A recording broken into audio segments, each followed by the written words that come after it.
High guys, welcome to Chatter Dutta. আজকে সকালে উঠে আমি চলে গেছিলাম পার্লারে, কারণ আমি মাথায় তেল দিয়েছিলাম রাতে। তারপরে গেছিলাম ঠাম্মা বাড়িতে।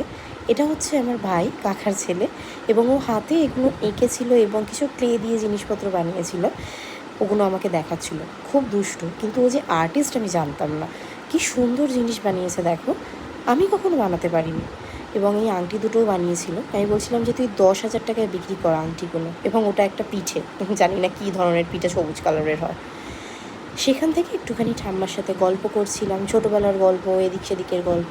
সবসময় যেতে পারি না, কারণ ব্যস্ত থাকি।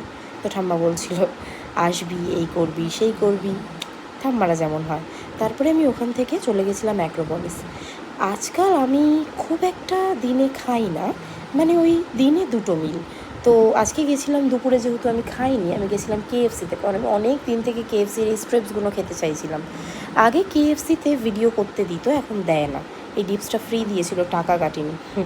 তারপরে আমি দিওয়ানা যে বইটা হয় সেটা দিয়েছিল, দেখছিলাম। দেন আমার একটা নায়িকা থেকে পার্সেল এসেছিলো, সেটা আমি খুলছিলাম, পরে দেখাবো। দেন জওয়ান দেখতে দেখতে দিনটাকে শেষ করেছি। তোমাদের কেমন গেছে জানিও। টাটা।